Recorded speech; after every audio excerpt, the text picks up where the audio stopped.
Amis gardois, bonjour, on se retrouve aujourd'hui à Ribotte-les-Tavernes, petite commune d'un peu plus de 2000 habitants située dans le bassin d'Alès Agglomération. On est avec Frédéric Itier, le maire de Ribotte-les-Tavernes depuis 2014. C'est Monsieur ça, Itier, c'est ça.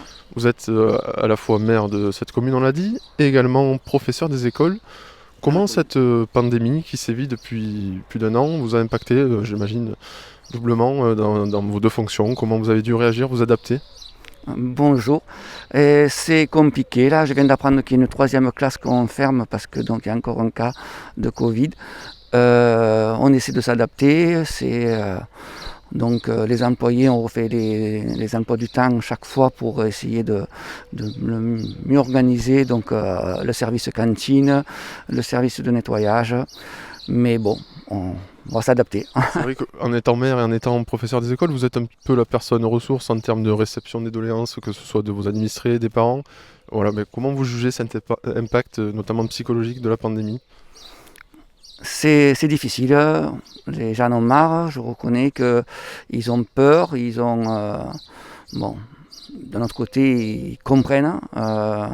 On essaie je fais ouais, en effet le tampon entre l'école et la mairie, et bon, j'y arrive pas mal, ça va, je me débrouille. Mm. Quand on est comme vous, un maire qui a sollicité un second mandat, comme vous l'avez fait au printemps dernier, c'est que forcément, mais vous aviez des projets en tête, des choses que vous vouliez mettre en œuvre, en tout cas poursuivre ce qui avait été entamé lors du mandat précédent notamment. Tout à fait. Nous avons donc par exemple ici acheté la voie ferrée pour aménager et créer donc une voie verte permettant de relier de ce côté vers Cardet et de l'autre côté vers Saint-Christol. Cette voie verte elle comprend donc une piste piétonne, une piste cyclable. Il y a donc un parcours VTT.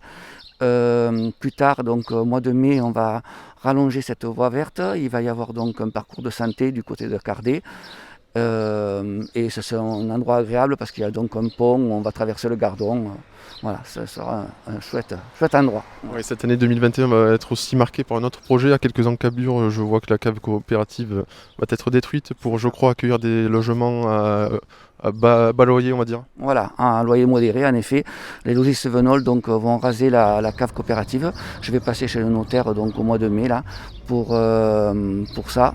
Et il y aura donc 27 logements à un loyer modéré qui sera un joli projet qui va voir le jour. Voilà. D'accord, il y a aussi un projet qui va s'échelonner, je crois, sur toute la durée du mandat, un peu plus long.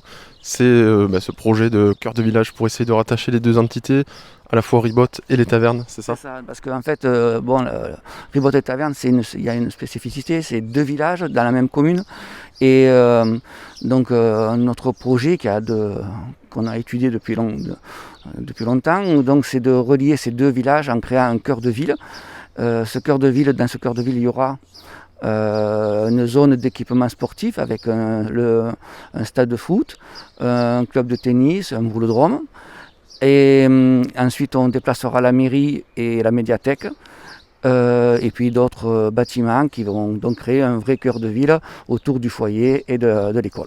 Ouais, j'imagine que c'est un projet très onéreux pour une commune comme la vôtre. Il va falloir aller taper à toutes les portes, trouver des subventions. C'est ça. Et c'est ça, c'est très long. Déjà, on achète des terrains et ensuite, on va donc demander des subventions pour monter tous ces projets. Et donc, il fallait faire un par un pour avoir le plus de subventions possible. D'accord, une projection un peu plus réjouissante sur cette, on va dire, sortie de crise sanitaire, avec pourquoi pas des événements culturels, festifs cet été. Est-ce qu'il y a la volonté locale de les organiser, ces événements, ces traditions locales? Ah, tout à fait. Bon, hier, il y avait déjà la commission festivités qui se sont réunis, donc ils étaient plusieurs conseillers, et ils réfléchissent à créer encore de la joie de vivre dans le village. Et il y a on a toujours prévu, j'espère la fête votive, ça c'est quelque chose de très important pour cette commune. Mais donc j'espère qu'on le fera le 14 juillet et plus récemment, ça sera la fête de la musique qu'on pourra peut-être faire. On attend de voir si c'est possible ou pas. On attend les directives. Monsieur Etier, merci beaucoup d'avoir donné des nouvelles de Ribotte les Tavernes et à bientôt. Et merci beaucoup aussi. Au revoir.